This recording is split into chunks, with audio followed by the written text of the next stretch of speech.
Welcome. I'm Kinetic Symphony. I hunt down and report on weird and true mysterious stories, from glitches to the paranormal. Case file number 1440, written by Inner-Nothing7779. A clean-shaven hero appears in the trailer park swamp. I was 8. We lived in a trailer park in Florida. I lived across the street from a row of trailers that had no one living there, and behind them, swamp. So there were no hoses hooked up to any of them. My brothers and I played around these trailers all the time. Anyone who has lived that far south knows about fire ants. These guys suck butt. They're aggressive, they bite and sting, and can do so over and over again. They defend their nests with vigor. So 8-year-old me was playing around an empty trailer one day and not paying attention. I stepped, barefoot and in shorts, into a nest. I didn't realize it until I felt the first bite or sting. Wasn't more than a second or two. By that time, my leg was covered in ants up to my knee, all of them biting and stinging and working their way higher. This both hurt and terrified 8-year-old me. What does a terrified and hurt 8-year-old do? They scream and cry. I was stomping my feet to get the ants off. They found my other leg too. This only angered the ants more. Out of nowhere, from behind the trailer, the side that faced the swamp, came a man. He was clean-shaven, kept hair, and clean clothes. He had a water hose. He promptly sprayed my legs to get all the ants off. He then told me to run home to my mom. We never saw him before, and I've never seen him since. The trailer had no hose. To this day, I have no idea who he was. In my mind, I have pictured him as my then-dead great-grandfather, who had died 2 years prior, but I honestly cannot be sure. Case file 1440. A clean-shaven hero appears in the trailer park swamp. So I was never attacked by fire ants, though I did anger a nest of bees when I was growing up, since I always climbed trees. Maybe anger is the wrong word though. I got the attention of a few of the castle's defenders, let's just say that, yeah. Not the whole nest. I was thinking maybe this was a homeless man, but squatting in the unoccupied trailers. But by your description of him, that's less likely because he's homeless trying to better himself by squatting in a trailer with no running water? Doesn't sound like a recipe for a clean-shaven man, does it? So guardian angel, perhaps? But it's very strange nevertheless. There's no reason I can think of for why a clean-shaven, well-dressed man would be hiding in a trailer park.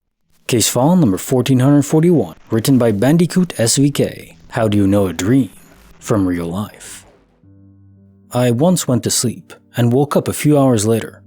However, I could feel that there was something terribly wrong. I was sleeping on a sofa that I only had like 10 years ago. When I brushed through my hair, it was in a buzz cut like I used to wear when I was 13. I've looked around and sure enough, my room looked the exact same way as back when I was 13. When I was leaving for school, I met my sister in the kitchen, which was weird to me because as of the time as I'm writing this, she moved away about 6 years ago. So I went to school and sat through several classes, and I could not focus on them because I knew what was going to happen to me in the next few years, and it was so freaking weird. I came home, gave my friend a call, and I met him outside of my apartment building. We walked for a bit, and then sat down on a bench. I just outright told him that I've probably gone back in time and woke up in that body. In that dream, I was already an adult, and I knew exactly what was going to happen to me and to him in the next few years. And the only thing he told me was, "Are you sure this is not a dream as well?" Or something to that extent. I then looked to the spot where he was sitting. He was not there anymore. He disappeared. I started running around, panicked as crap.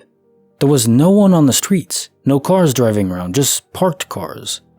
I could hear nothing besides my beating heart, my panicked breath, the sounds of my steps, and the wind blowing. Suddenly, everything was covered in snow and ice. I tried to go back home, but I noticed that everything was distorted or twisted in some way. Cars that didn't have plates on them, weird trash bins. Everything was off in some way. When I realized that something was really terribly wrong, and I wasn't just imagining things anymore, I woke up. What the frick even happened to me there? When I was in the dream, everything was literally real to me. I could sense textures, sounds, smells. I heard people talking coherently. It was so real that I was literally convinced that I woke up from a dream, in the dream, and that I knew what was going to happen in the next 5 years plus. Yet only towards the end of that dream, I've realized that nothing I've seen or felt that day was real. I don't know if I've accidentally stumbled upon some supernatural realm, or if it was a lucid dream or something like that, but I freaking swear that every bit of that dream felt as real as every other day of my life. Case file 1441, The Dream as Real as Life. This calls for a bonus quote of the day. Morpheus, what is real? How do you define real? If you're talking about what you can feel, what you can smell, what you can taste and see, then real is simply electrical signals interpreted by your brain. You tell him, Morpheus, it's true. What we interpret as real is a complex series of signals firing in our brain. We don't understand the specifics of how that translates to produce sentience, but maybe a soul is involved in that, or maybe it's all a simulation. But that's not really a deep answer anymore, and in fact it just pushes the question further back. Because then you ask, well, in the real world, what if that is also a simulation, ad infinitum? There has to eventually be a stopping point where it is the real universe, and is that real universe created by a god, or is it just eternal and always existed? It's completely unknowable, but very interesting to think on. Bonus file written by Shock, dreaming of a grandfather I never knew existed. When I was younger, I had a dream about a man sitting on a porch, wearing a bright green t-shirt and a cowboy hat, playing a guitar. It was almost like I was sitting in the front yard, looking back towards the man watching him play the guitar, rocking in his chair.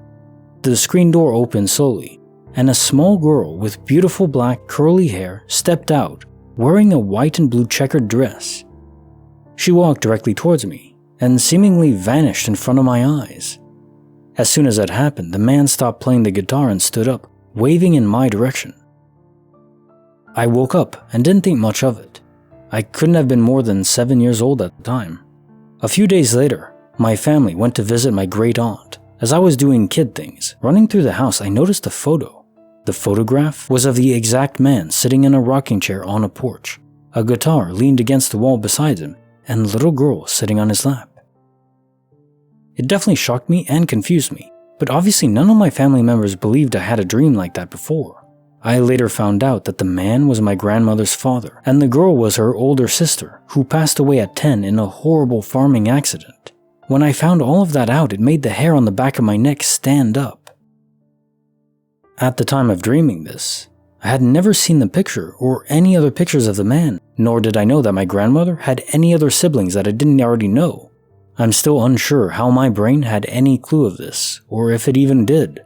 Surely it wasn't a coincidence. I'm also sure it meant something, but maybe I still haven't figured that part out. Case notes for the bonus file. Dreaming of a grandfather I never knew existed. There are tons of stories like this, from young children who never encountered their grandparents or their relatives. One was even about his mom's deceased friend, but they somehow gleaned that knowledge, like plucked from the ripened tree. Religious parallels there, but not consciously. So less plucked. It's more like Newton, the apple falling from the tree. The knowledge just falls from the tree into his brain, without any conscious thought or will. And now time for the poem of the day. Romance, who loves to nod and sing, with drowsy head and folded wing, among the green leaves as they shake, far down within some shadowy lake. To me a painted parakeet hath been a most familiar bird, taught me my alphabet to say, to lisp my very earliest word. Willy in the wild wood I did lie, a child with a most knowing eye. Of late eternal condor years, so shake the very heaven on high, with tumult as they thunder by. I have no time for idle cares, through gazing on the unquiet sky, and when an hour with calmer wings, its down upon my spirit flings. That little time with lyre and rhyme, to while away forbidden things. My heart would feel to be a crime, unless it trembled with the strings. Edgar Allan Poe. Through gazing on the unquiet sky. That is my favorite line of this poem. What's yours? Like the video, subscribe, hit the bell. Kinetic Symphony signing off.